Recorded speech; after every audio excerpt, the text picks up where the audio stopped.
everybody, my name is Sammy, and I am so excited to welcome you to my new series called Main Street Dreamin, where I'm bringing you first-timer tips for your most magical trips to Disney World and beyond. Based on the title, you can probably figure out that me and my family are going to Disney as first-timers in just a few weeks, and I've decided to document the whole process and share it on the internet. This series will be a multi-platform series across YouTube, my blog, TikTok, and Instagram. So if you're not following me on those places already, make sure you do so here.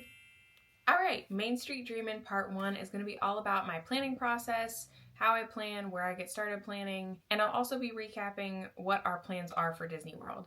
Now, at the time of filming, I don't have my lightning lanes yet. We're coming up on that 7-day window for resort guests, which I'll get into that at some point eventually. But everything in this video is kind of a tentative plan. Like, we have an outline of things that we're going to do, but the nitty-gritty specifics definitely will be recapped after the trip so you can see kind of what our plan was going into the day and how things actually played out. I will be vlogging while I'm in Disney World. I can't wait to share all that with you. I've never vlogged really like talking to a camera on a trip, so I'm really excited to do that. I can't wait to not only document my trip so that way I can look back on it and relive it again and again and again, but this is also some of my favorite content to watch on YouTube. I literally watch YouTube videos of people in Disney World all day long. I watch it like Netflix, so I love it more than real TV, so I can't wait to add my own content to the mix, because why not? So without further ado, let's get started. So I've outlined this video kind of into some questions that I would have asked when I started planning, or maybe to break it up into how you want to ask the questions or how you could break it up for your planning process. I should also put in this disclaimer here that I spend a lot of time researching before I go on trips, not just with theme park trips or theme park destinations, but any trip that I've ever gone on, I've spent a lot of time researching beforehand, and I know that there's kind of different opinions on that. Like, some people think that you should just be able to show up and just go with the flow because it's vacation, but for me, I don't do anything by the flow. I always have to have a plan. It just helps me. But also, I know that on trips that I've done in the past, that researching and planning ahead of time has really helped me. When I get there, we've been able to do way more than we would have if we would have just shown up and kind of gone with the flow. So for me, the researching works. I know it's not for everybody, but if you're a planner and you're trying to plan your trip, that's probably what landed you on this video. So I don't feel like I really have to explain that to you. After our last family vacation, we all kind of realized that if we hadn't had some sort of plan laid out or done some research ahead of time, we would not be able to do half of the things that we actually did get done on the trip. So it works out really well for us and our family. And it also, my biggest thing is that it lets us see the options that are available to us, so we can kind of pick and choose the things that would be the most interesting or the most on brand for our family, so to speak. I will also put in the disclaimer that for me, this plan is what I would deem my perfect Disney trip. That's kind of the purpose of my planning, is that I put together a quote-unquote perfect Disney trip. However, especially coming from a first-timer perspective, I know that no trip goes perfectly according to plan every single time. But going into things with a plan helps ease my travel anxiety, if you want to call it that. And I know that once I get there, I know all of our options that are available to us, and we have a plan in place so that we're not wasting time or wasting money on the trip. But also, if we get there and things don't go according to that plan, or we find something else we want to do, I'm okay to shift and accommodate those changes as they come. I'm not the type that's like, if we don't follow this plan exactly to a T, it's going to ruin my whole vacation. I'm not that way. I do kind of flow with things and get into a groove once I'm there. But if I didn't have a plan, I would just be stunned and not be able to even think or function. So I have a plan. This is my perfect plan. Perfect with the disclaimer of, I know it's not going to follow this to a T, and I'm okay with that. If that's also your perspective on planning a vacation, I will show you my process. I feel like we're having a little chat. Let me get comfy here.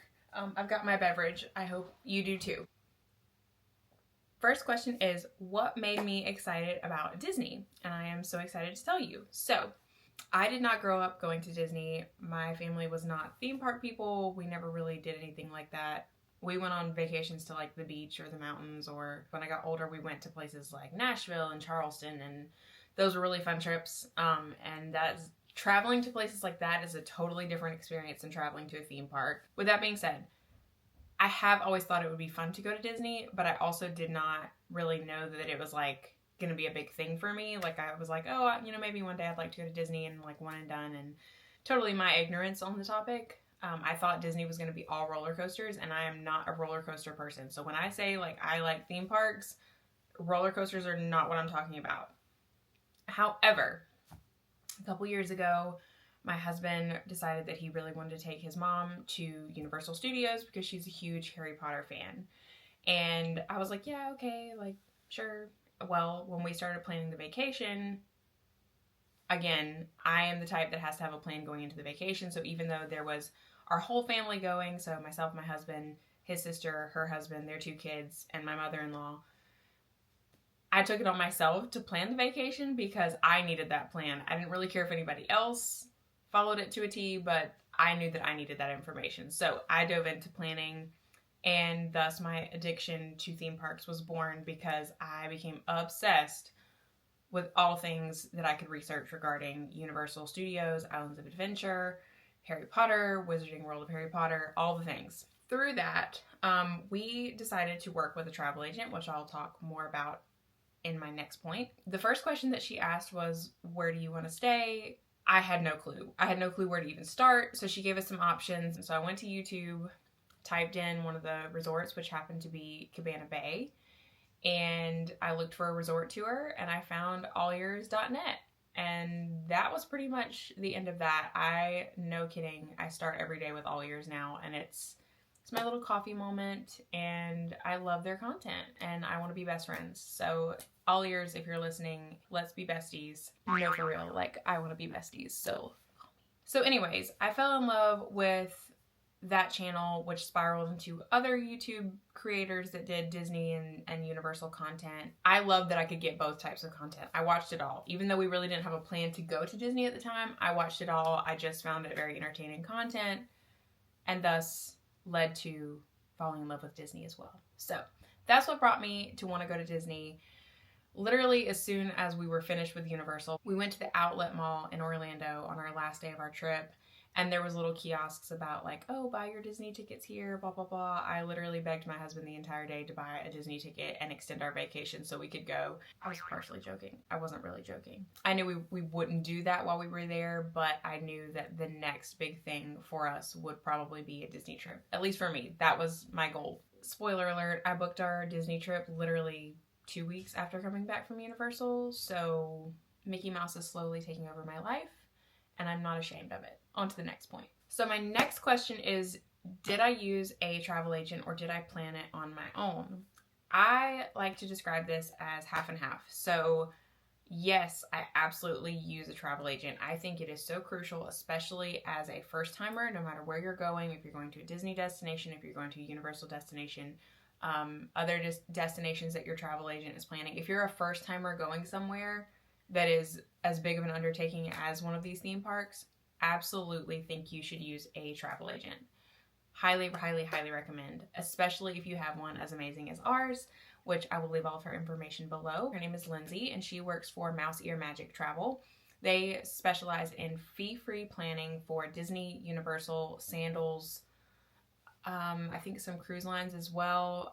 Again, all the information will be below, but I kind of met Lindsay by chance the year before we planned the Universal trip. And honestly, I lost connection with her, and literally thank God for Facebook, because I posted it on Facebook and I was like, I met this travel agent at this event. Does anybody know who she was?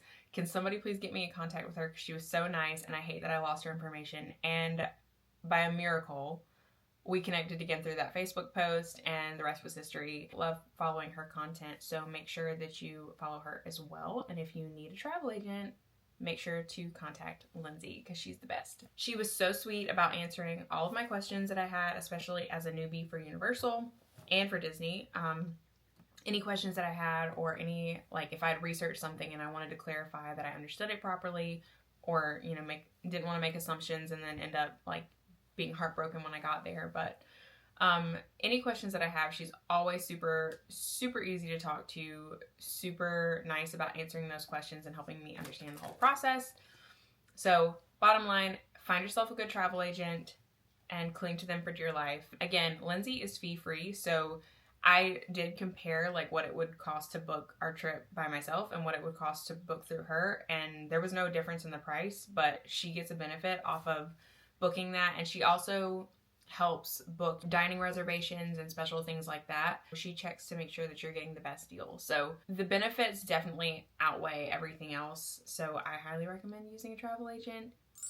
Once again, shameless plug for Lindsay. Once all the resort and dining reservations are done, or basically once the resort reservations are done, then I dive into planning our day-to-day itinerary, and I kind of get an outline early on about what parks we want to go to each day.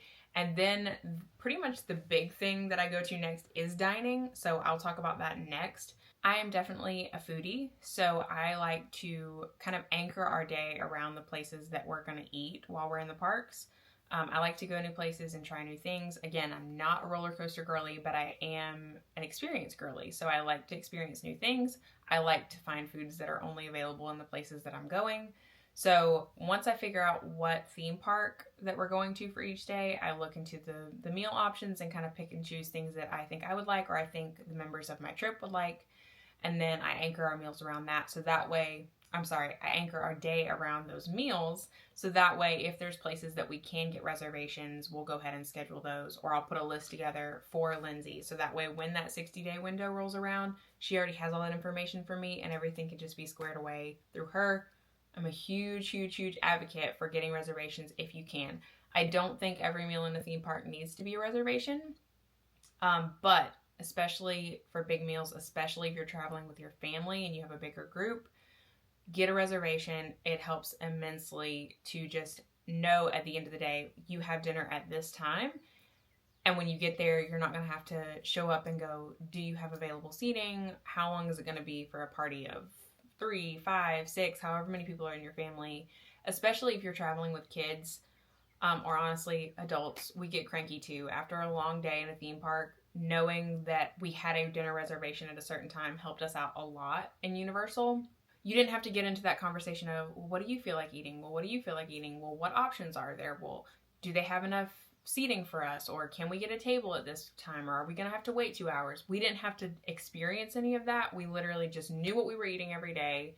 We knew what time our reservation was going to be. We knew we had X amount of time to do whatever we wanted to do until dinner reservations. And then after dinner, it was just kind of a smooth sail from there into like, do we want to grab dessert? Do we want to head back to the resort? What do we want to do? Huge advocate for dinner reservations if you can get them. So my next question is, what resources do I use to plan? So I should also throw this little preface in here that I have literally taught time management at a college. Like, I taught classes and workshops professionally on this topic. So I take time management and like planning very serious.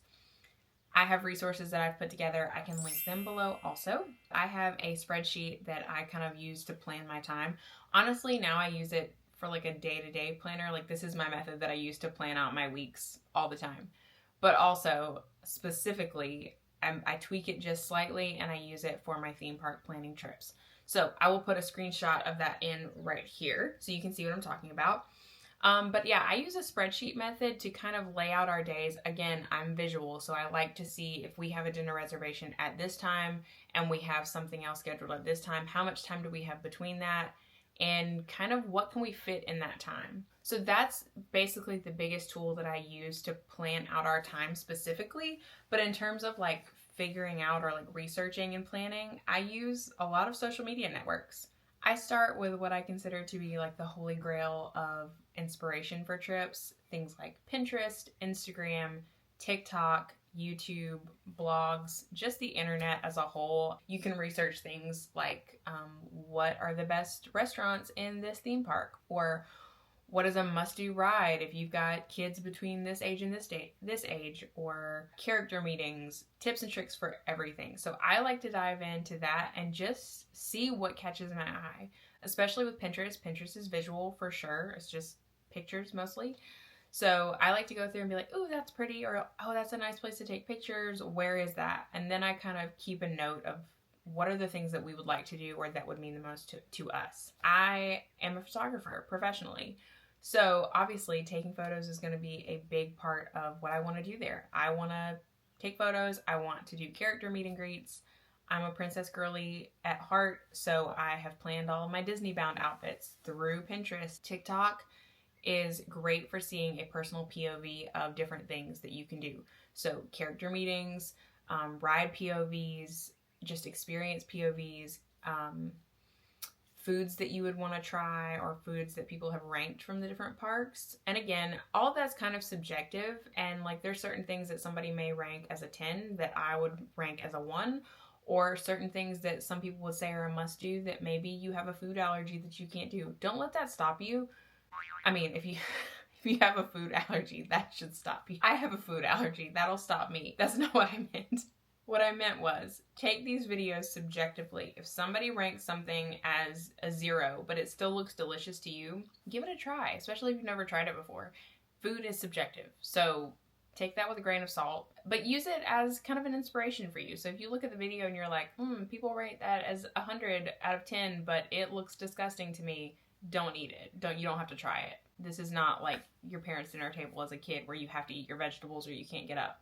This is a theme park and you're an adult and you can try whatever you want to or not try whatever you want to. Nobody is going to tell you what to do with your life. Everybody will have opinions on things that are must do or must try. You can make your own list of must do or must try. Fun fact, I will be doing a personal Disney bucket list and Disney food bucket list, and I'll be putting that up on my Instagram soon. So make sure that you follow me over there if you want to see what my must-dos are. And then after our trip, I'll be reviewing my bucket lists. So you can know if it was a must-do before the trip for me, if I think it's a must-do again. Bottom line for this question, what tools do I use to plan? I use social media, whatever your favorite social media app is. I'm sure there's Disney content on there. Look it up. Look up things that look interesting to you, make a list of those things, and then when you're planning your day-to-day timelines, you can kind of plug in those things that are must-dos for you. So for instance, let's just say your first day is in Magic Kingdom. Maybe you have a breakfast reservation that you know is at 9 a.m. You know that's going to take an hour and a half, and then maybe you have a lightning lane 4 hours after that. In those time periods, what is your path that you're going to be walking to get to your lightning lane, and what other things on your must-do list or your want-to-do list would be on that pathway? So if, for instance, if you're Disney bounding as Rapunzel and you're going to be walking past the Rapunzel bathroom area, maybe you scheduled to take pictures in that area in that time. I'm just using that as an example. I'll get into some more realistic timeline planning when I talk about what our actual planning process is. At the end of this video. So, but that's pretty much the summary. Put that into an outline and then be prepared to modify if you need to. I also, like I said earlier, I don't have my lightning lanes planned yet. I mean, I have an idea of what lightning lanes I want, but I don't have the times for them yet because I haven't entered that 7-day window. Once I get my lightning lanes, it's just kind of a puzzle piece together, kind of fit for me. So that's going to be a lot better of a layout for me than just waiting till the last minute to put any sort of plan together. So this has been all of my pre-planning tips and advice and kind of a story time about what brought us to go to Disney. So I'm going to end this video here and I'm going to make a part 2 that's actually our plans for our Disney trip. So that way you can see what our plans are before the trip, and then after the trip, obviously, I'll do a recap of how things went and if we stuck to that plan or not. So with that being said, thank you for watching part 1 of my Main Street Dreamin' series. If you're an expert Disney planner or a first timer like me, you can leave me your best Disney planning tip below in the comments, or you can leave this emoji sequence to let me know that you made it all the way to the end of the video. Thank you so much for watching, and I hope you'll come back for part 2. Bye!